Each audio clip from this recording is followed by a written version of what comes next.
আসসালামু আলাইকুম সুপ্রিয় শিক্ষার্থী বন্ধুরা, এআরএসএস একাডেমিতে তোমাদের সবাইকে স্বাগতম। প্রিয় শিক্ষার্থী বন্ধুরা, তোমরা যারা 2024 সালে এসএসসি বা সমমান পরীক্ষা দিবে, তোমাদের জন্য এই যে একটা মাস কিভাবে কাজে লাগাবে, অর্থাৎ কিভাবে পড়লে তুমি এক মাসের মধ্যে সম্পূর্ণ প্রিপারেশন গুছিয়ে নিতে পারবে, আজকে আমি সেই বিষয়টি আলোচনা করতে যাচ্ছি। প্রিয় বন্ধুরা, তোমাদের জন্য আমি ইতোপূর্বে এই বিষয়টি নিয়ে একটি ভিডিও আপলোড করেছি।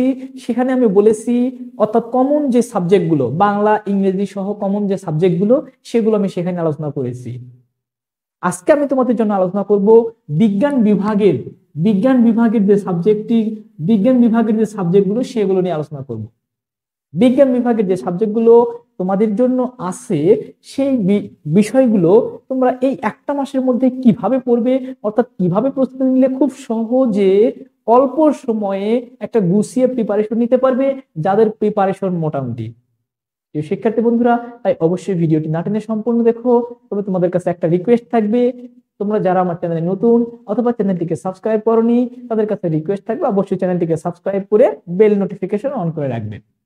বন্ধুরা, এই বিজ্ঞান বিষয়ের মধ্যে তোমাদের প্রথমত পড়তে হবে ফিজিক্স, আমি পি লিখলাম শুধুমাত্র।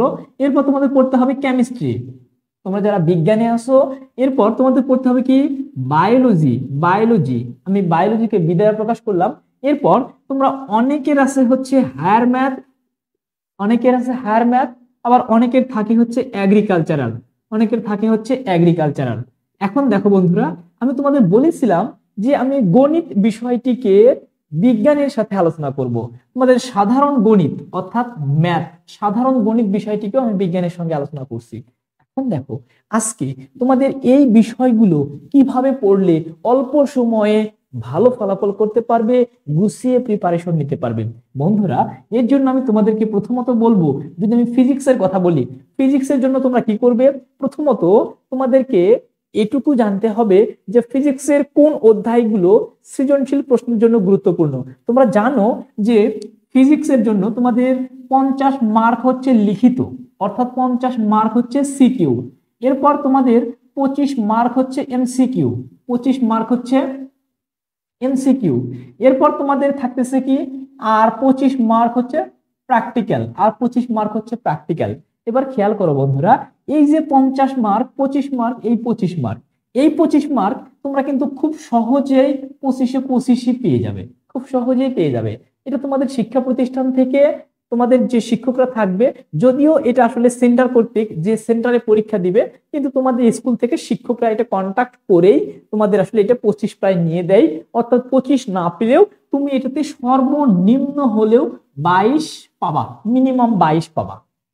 সুতরাং তুমি যদি এটাতে 22 পাও, তাহলে দেখো তোমাদের জিপিএ 5 পাইতে আর কি লাগে, অর্থাৎ 80 থেকে আমরা 22 যদি বাদ দেই, 80 থেকে 22 বাদ দিলে আমরা পাচ্ছি কত, 58। এখন দেখো বন্ধুরা, এই যে 58 মার্ক তোমাদের লিখে পাইতে হবে। এখন খেয়াল করো, তোমাদের এমসিকিউ হলো 25 মার্ক।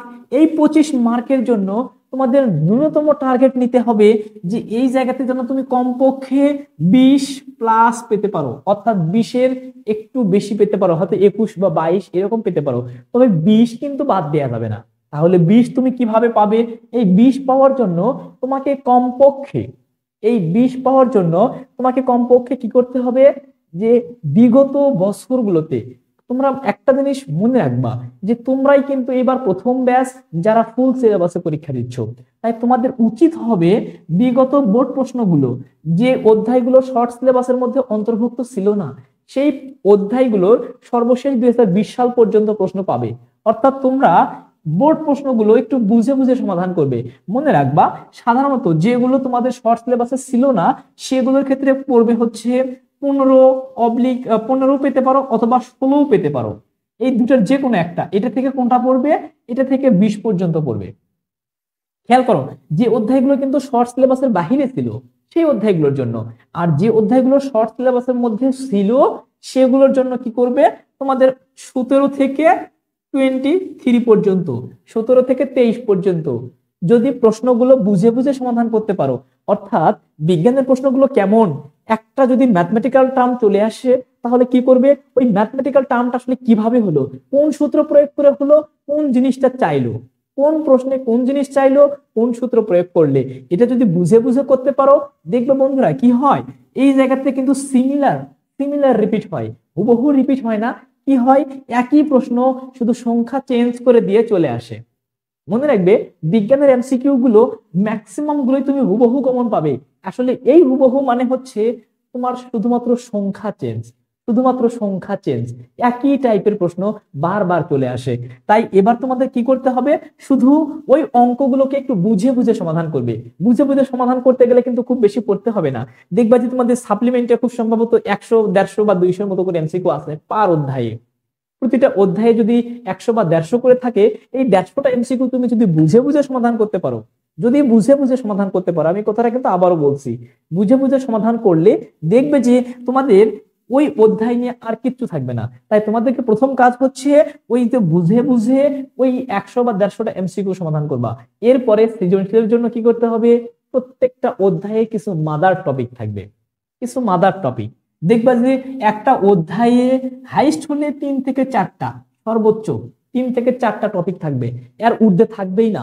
এই যে 3 থেকে 4টা টপিক, দেখবা ওই টপিকের উপর থেকে বারবার প্রশ্ন আসতেছে, বারবার দেখবা যে একই টপিকের উপর থেকে বারবার ঘুরে পেঁচিয়ে প্রশ্ন অন্য অন্য ভাবে আসতেছে। এখন তোমরা কি করবে, ওই 3-4 টপিকের উপরে 3-4টা প্রশ্ন আগে তুমি এমন ভাবে সমাধান করবে, একদম বুঝে বুঝে। তারপর দেখবে অতিরিক্ত যে ওই 3-4 টাইপের প্রশ্ন পড়ার পরে ওই টাইপের প্রশ্ন, ওই টপিকের উপরে প্রশ্ন আর কি চলে আসছে, এবং সেটা তুমি নিজের থেকে পারতেছো কিনা। যদি সেটা তুমি নিজের থেকে পারো, তাহলে তুমি কনফিডেন্স নিজের মধ্যে রাখো যে তুমি বোর্ড পরীক্ষাতেও কমন পাবে। তাহলে এইভাবে, অর্থাৎ একটা অধ্যায় থেকে সর্বোচ্চ হলে তোমাকে 10 থেকে 12টা করে সৃজনশীল প্রশ্ন করতে হতে পারে। এর মধ্যে তোমার সব থেকে গুরুত্বপূর্ণ হলো 3 থেকে 4টা, 3 থেকে 4টা সৃজনশীল প্রশ্ন যদি বুঝে বুঝে, অবশ্যই আলাদা আলাদা আলাদা আলাদা টাইপের, যদি 3 থেকে 4টা প্রশ্ন বুঝে করতে পারো, দেখবা ওই প্রশ্নগুলোই হয়তো ওই টপিকের উপরে বারবার রিপিট হচ্ছে, বারবার। একটা অধ্যায়ে 40 থেকে 50টা বোর্ড প্রশ্ন থাকবে, কিন্তু তুমি পড়ে দেখো ওই প্রশ্নগুলোই ঘুরে ফিরে একই প্রশ্ন অনেক ভাবে চলে আসছে। সুতরাং আমি তোমাদেরকে বলবো, তুমি শুধুমাত্র 3-4টা টপিক একটু ভালোভাবে পড়ো, তাহলে দেখবে ইনশাআল্লাহ তোমাদের ফিজিক্স বিষয়ে, অর্থাৎ এমসিকিউ তুমি অনায়াসেই এভাবে করতে পারলে 21 বা 22 অনায়াসেই পাবা। এর সাথে আমি সৃজনশীলের ক্ষেত্রে তোমাদেরকে ধরতেছি যে তোমাদের যদি ভালোভাবে ক এবং খ, অর্থাৎ জ্ঞানমূলক এবং অনুধাবনমূলক, আমি তোমাদের আজকেও বলবো জ্ঞানমূলক এবং অনুধাবনমূলকের জন্য বোর্ড প্রশ্নের বাহিরে পড়ার দরকার নাই। তবে হ্যাঁ, একটা কাজ করতে পারো, দেখবা বোর্ড প্রশ্নে চলে আসছে কিভাবে, এবার চলে আসতে পারে অন্যভাবে। ধরো বোর্ড প্রশ্নে একটা চলে আসছে যে একটি বস্তুর সরণ 10 মিটার বলতে কি বোঝায়। সেম প্রশ্ন এবার চলে আসছে কি, ধরো একটি বস্তুর সরণ, এবার বললো যে 20 মিটার বলতে কি বোঝায়। তাই বলে তুমি ওইটা মুখস্থ করবে, এটা পারবে না তা কিন্তু না। তাই তোমাকে কি করতে হবে, যে প্রশ্নগুলো চলে আসছে ইতোমধ্যে সেগুলো বুঝে পড়তে হবে। বুঝে পড়লেই তুমি দেখবে যে 100% কমন পেয়ে গেছো, একদম নিশ্চিত, শিওর থাকো কমন পাবা। তাহলে এভাবে পড়লে অনায়াসেই 45 পাওয়া যায়, অনায়াসেই 50-এর মধ্যে। তোমাকে 45ও আমি ধরলাম না, তুমি যদি এই জায়গাতে দেখো, আমি এই জায়গাতে তোমাকে যদি 40ও ধরি, 40ও যদি ধরি, তারপরও কি 40 আর হচ্ছে 22, কত হচ্ছে 40 আর 10-এ 50, 60, 62 হয়ে যাচ্ছে। দেখো তোমাদের কিন্তু 62 হয়ে যাচ্ছে, যেখানে 58 পাওয়া দরকার। তার মানে এ প্লাস পাওয়া কিন্তু কঠিন নয়। যদি আমি যেভাবে বললাম একটু ভালোভাবে যদি প্রিপারেশন থাকে, 100% 90+ মার্ক পেয়ে যাবে। শুধু বিশ্বাস রেখে এভাবে পড়ো। এবার দেখো কেমিস্ট্রি, আমি এটা নিয়ে আলাদা কোনো কথা বলতে চাচ্ছি না, সেম কথা। কারণ কি, এই কেমিস্ট্রির ক্ষেত্রেও এমসিকিউ এর ক্ষেত্রে সেম কথা, শুধুমাত্র একটু বিক্রিয়াগুলোর প্রতি ফোকাস করবা, বিক্রিয়াগুলো। আর সৃজনশীলের ক্ষেত্রে একই কথা, 3 থেকে 4টা মাদার টপিক খুঁজে বের করবা, সেই টপিকগুলোর উপর থেকে কিভাবে প্রশ্ন আসলো, বারবার কিভাবে আসতেছে। এরপরে আরেকটা কথা হচ্ছে যে জ্ঞানমূলক এবং অনুধাবনমূলক, আবারও একই কথা, সালের প্রশ্নের বাহিরে পড়বা না, সালের প্রশ্নের বাহিরে পড়বা না, এই সালের প্রশ্নগুলো একটু বুঝে বুঝে পড়বা। আমি আবারও কিন্তু এই কথাটা বলছি। ধরো এবার একটা বললো যে সোডিয়ামের ভর সংখ্যা 23 বলতে কি বোঝায়, এটা ইতিমধ্যে চলে আসছে, এই প্রশ্নটা ইতিমধ্যে চলে আসছে। এখন যদি আমি প্রশ্ন করি যে অক্সিজেনের ভর সংখ্যা 16 বলতে কি বোঝায়, তুমি অ্যান্সার করতে পারবা না? অবশ্যই পারতে হবে, কারণ তুমি যদি বুঝে থাকো যে সোডিয়ামের ভর সংখ্যা 23 কেন হলো, এটার ব্যাখ্যা তুমি যদি দিতে পারো, তাহলে তুমি অক্সিজেনের ভর সংখ্যা 16 বলতে কি বোঝায় এটার ব্যাখ্যা দিতে পারবা না? অবশ্যই পারতে হবে। এই টাইপের প্রশ্ন কিন্তু তুমি নিশ্চিত কমন পেয়ে যাবে ভাইয়া। তাই আমি অবশ্যই বলবো তুমি প্রশ্নটাকে বুঝিয়ে বুঝিয়ে পড়ো, তাহলেই দেখবে ফিজিক্স কেমিস্ট্রি হয়ে যাবে ইনশাআল্লাহ। এরপর বায়োলজিতে, ভাইয়া বায়োলজিতে কিছু টপিক আছে যেটা তোমাকে বুঝতে হবে, কিছু টপিক আছে যেটা তোমাকে একদম মুখস্থ করতে হবে। তোমাদেরকে আমি বলবো বায়োলজিতে এমসিকিউ গুলো প্রায় ম্যাক্সিমামই মুখস্থ। সুতরাং তুমি কি করবা, বিগত বোর্ড প্রশ্ন এটার ক্ষেত্রে ওই তো 17 থেকে চেষ্টা করবে 17 থেকে 23 পর্যন্ত, আর যেগুলো শর্ট সিলেবাসের ভিতরে ছিল না সেগুলোর ক্ষেত্রে চেষ্টা করবে 15 থেকে 20 পর্যন্ত পড়তে। তাহলে ইনশাআল্লাহ দেখবে যে বায়োলজি বিষয়েও সেম কথা, সৃজনশীল এমসিকিউ এর ক্ষেত্রে সেম কথা। ইনশাল্লাহ তুমি এভাবে পড়লে বায়োলজিতেও জিপিএ 5 পেয়ে যাবে। এবার আসো বন্ধুরা, হায়ার ম্যাথ মোস্ট ইম্পর্টেন্ট একটি সাবজেক্ট। এবার তোমরা অনেক স্টুডেন্ট আছো সায়েন্স নিয়েছো, হায়ার ম্যাথ নিয়েছো, কিন্তু হায়ার ম্যাথকে ভয় পাও। আমি এটার কারণ বুঝি না, মানে এত ভয় কেন পাও? হায়ার ম্যাথের এমন একটা ম্যাথের সাবজেক্ট যেটাতে তুমি আসলে চোখ বন্ধ করে বলতে পারবে কোন অধ্যায় থেকে প্রশ্ন হবে, কিভাবে প্রশ্ন হবে। কারণ হায়ার ম্যাথের প্রশ্ন কিন্তু সাধারণ গণিতের মতো এতটা কঠিন না। হায়ার ম্যাথে কি করতে হয়, প্রতিটা বিভাগ থেকে কমপক্ষে একটি করে প্রশ্ন করে মোটে 5টা প্রশ্নের উত্তর দিতে হয়। মানে সৃজনশীলের ক্ষেত্রে সৃজনশীলের মোটে 5টি প্রশ্ন উত্তর দিতে হয়, তবে প্রতিটা বিভাগ থেকে কমপক্ষে একটা করে। আর সাধারণ গণিতের ক্ষেত্রে কি করতে হয়, তোমাদের প্রতিটি বিভাগ থেকে কমপক্ষে 2টি করে, মোট তোমার হচ্ছে 7টি প্রশ্নের উত্তর দিতে হয়। তাহলে খেয়াল করো, এবার এবার তোমাদের হায়ার ম্যাথের জন্য কিন্তু ইজি। তুমি যদি সব অধ্যায় করা না থাকে, তোমার সব অধ্যায় করা নাই, আমি ধরে নিলাম তোমার সব অধ্যায় করা নাই, সৃজনশীলের জন্য তুমি বাছাইকৃত কিছু অধ্যায় পড়ো ভাইয়া, কিছু অধ্যায় পড়ো। যেমন আমি যদি বলি তোমাদের এই যে সম্ভাবনা নামে একটা অধ্যায় আছে, একদম 100% একটা প্রশ্ন হবে হবে এখান থেকে। এরপর ত্রিকোণমিতি আছে, ত্রিকোণমিতি থেকেও প্রশ্ন হবে। এরপর তোমাদের ভেক্টর আছে, ভেক্টর থেকেও প্রশ্ন হবে। এরপর তোমাদের স্থানাঙ্ক জ্যামিতি আছে, অবশ্যই প্রশ্ন হবে। তো কোনগুলো থেকে প্রশ্ন হবে এটা আসলে বিস্তারিত আমার একটা ভিডিও সাজেশন আপলোড করা আছে তোমাদের হায়ার ম্যাথ নিয়ে, তোমরা অবশ্যই সেটা দেখে নিবে, সেটার লিঙ্ক আমি আমার এই ভিডিও ডেসক্রিপশন বক্সে দিয়ে রাখবো। এবার খেয়াল করো, হায়ার ম্যাথের প্রিপারেশনের ক্ষেত্রে সৃজনশীল এভাবে তুমি 5টা কমন পেয়ে যাবে। এবার এমসিকিউ মোস্ট ইম্পর্টেন্ট যেটা, এটার ক্ষেত্রেও তোমাকে এমসিকিউ টার্গেট রাখতে হবে কমপক্ষে 20+, কমপক্ষে 20+, অর্থাৎ 20-র বেশি তোমাকে পেতে হবে। এর জন্য কি করতে হবে ভাইয়া, বিগত বছরে তুমি দেখো কোন প্রশ্নটা চলে আসছে, কিভাবে চলে আসছে, সেটার উত্তর হলো কিভাবে, উত্তরটা হলো, অর্থাৎ একই কথা, তোমার যে সূত্র প্রয়োগ করে এমসিকিউটা সমাধান করছো সেই সূত্রের প্রয়োগটা তুমি জেনে যাও। ওই সূত্রটা অন্য অঙ্কের ক্ষেত্রে আসলে তুমি যেন প্রয়োগ করতে পারো। এভাবে যদি তুমি পড়তে পারো, মনে রাখবা সায়েন্সের কোনো বিষয় আসলে মুখস্থের কিছু না একদম। এখানে ফিজিক্স কেমিস্ট্রির ক্ষেত্রেও মুখস্থের কিছু নাই, এরপর হায়ার ম্যাথের ক্ষেত্রেও মুখস্থের কিছু নাই। তুমি যদি একটু ওইভাবে পড়তে পারো দেখবা যে অনায়াসেই 20+ পেয়ে যাবা। আর সৃজনশীল তো বললামই যে অঙ্ক, অর্থাৎ অঙ্ক যদি তোমার ঠিক করতে পারো ফুল মার্কস।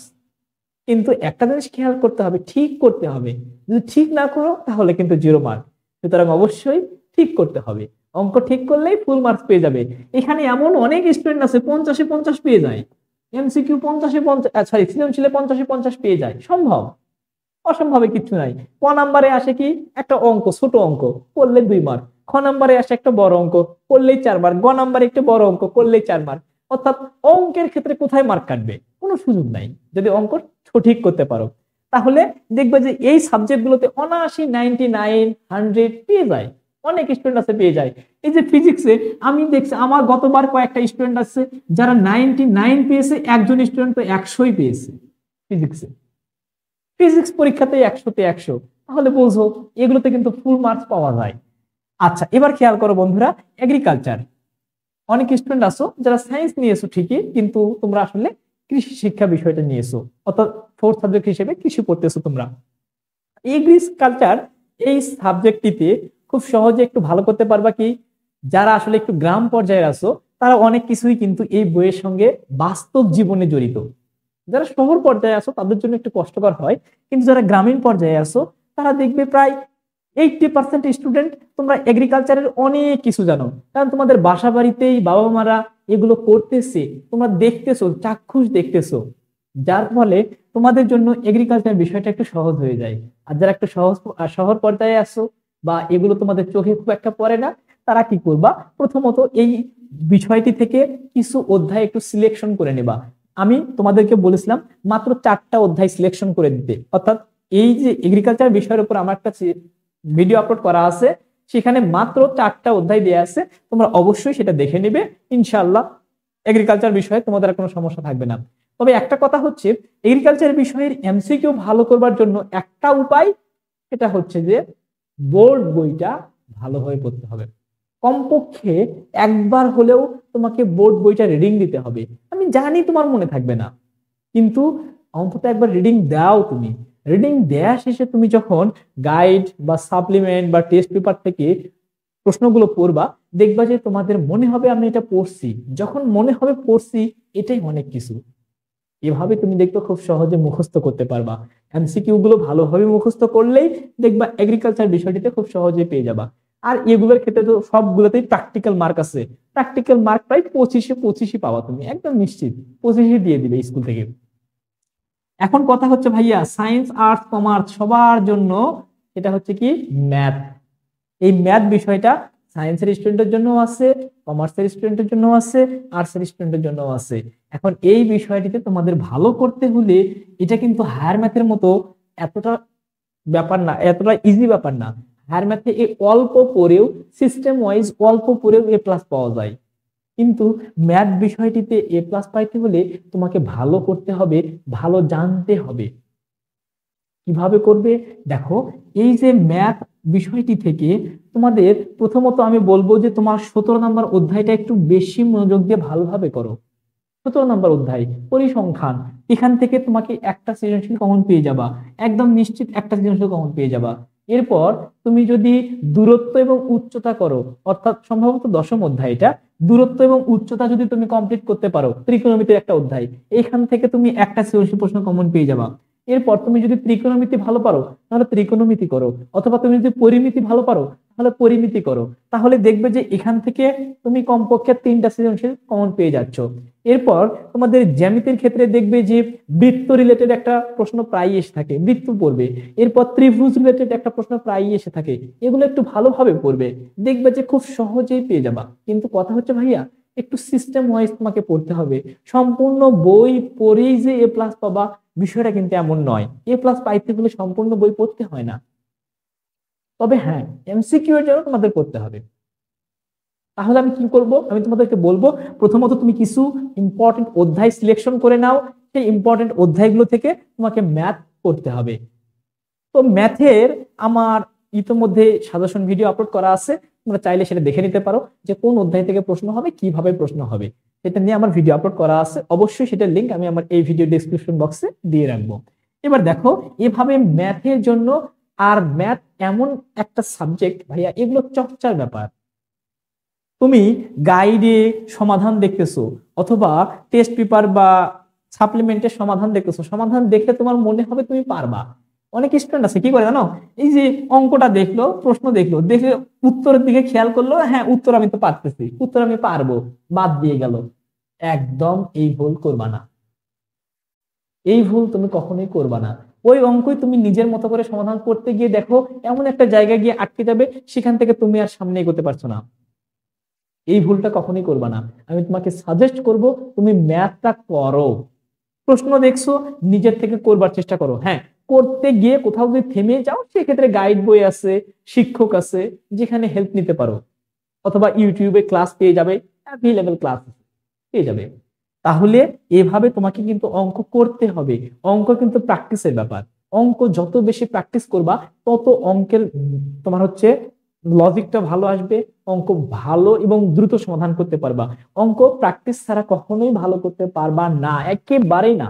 তুমি লিখে নাও যে অঙ্ক প্র্যাকটিস ছাড়া ভালো করতে পারবা না। যত বেশি প্র্যাকটিস করবা, তত অঙ্কে ভালো করতে পারবা। অঙ্ক এমন একটা সাবজেক্ট, তোমাকে সূত্র মুখস্থ করতে হবে না। কি করবা, সূত্রের প্রয়োগগুলো তুমি বারবার সমাধান করো না। একটা অঙ্কে বারবার যখন একই সূত্র ব্যবহার করতেছো, তখন দেখবে তোমাকে সূত্র মুখস্থ করতে হবে না, সূত্র অটোমেটিক্যালি তোমার মাথায় সেট হয়ে গেছে। এগুলো মুখস্থ করতে যাবা না, এগুলো বেশি বেশি প্র্যাকটিসের ব্যাপার, প্র্যাকটিস করবা। এতে করে তোমাদের ম্যাথের সৃজনশীল গুলো অর্থাৎ ম্যাথে কিন্তু 70 মার্ক লিখিত, এটার ক্ষেত্রে কোনো প্র্যাকটিক্যাল নাই। তার মানে 70 মার্ক তোমাকে লিখিত অর্থাৎ 7টা সৃজনশীল। এখন অল্প সময়ে 7টা সৃজনশীল কিভাবে লিখবে এটা নিয়ে আমার একটা ভিডিও আছে, 2.5 ঘন্টায় 7টি সৃজনশীল কিভাবে লিখবে, অবশ্যই সেই ভিডিওটি তোমরা দেখে নিবে। এখন দেখো এই যে এমসিকিউ এর ক্ষেত্রে এর এমসিকিউ হচ্ছে 30 মার্ক। এই 30 মার্ক এমসিকিউ তোমরা কি করবে বন্ধুরা, এই 30 মার্ক এমসিকিউ পাওয়ার জন্য তোমাকে বিগত বছরের প্রশ্নগুলো ভালোভাবে করতে হবে। অর্থাৎ বিগত বছর মানে কমপক্ষে 17 থেকে 23 পর্যন্ত পড়বে। যে অধ্যায়গুলো শর্ট সিলেবাসের মধ্যে অন্তর্ভুক্ত ছিল না সেই অধ্যায়গুলো থেকে চেষ্টা করবে 15 থেকে 20 পড়বার, কারণ যেগুলো শর্ট সিলেবাসের মধ্যে ছিল না সেগুলোর ক্ষেত্রে 20-এর পরে তো প্রশ্ন পাবেই না, তাই অবশ্যই 20 থেকে 20-এর আগে 15 পর্যন্ত অর্থাৎ বিগত 5 বছর। যেগুলো 23 পর্যন্ত পরীক্ষা আছে সেগুলো বিগত 5 বছর, যেটা 20 পর্যন্ত আসছে এটাও বিগত 5 বছর, অর্থাৎ বিগত 5টা বছরের প্রশ্ন তুমি সমাধান করো, ইনশাআল্লাহ তোমাদের ম্যাথ বিষয়েও কোনো সমস্যা থাকবে না। তো শিক্ষার্থী বন্ধুরা, ভিডিওটি তোমাদের কাছে কেমন লাগলো সেটা অবশ্যই কমেন্টসে জানিও। তবে যদি ভালো লেগে থাকে অবশ্যই বন্ধুদের মাঝে বেশি বেশি শেয়ার করে দিও। পরবর্তী আমি চেষ্টা করব তোমাদের মানবিক বিভাগে যারা আছো তাদের মানবিকের যে বিষয়গুলো সেগুলো নিয়ে একটু ভিডিও করতে। পরবর্তী ভিডিও দেখার আমন্ত্রণ রইল। ধন্যবাদ।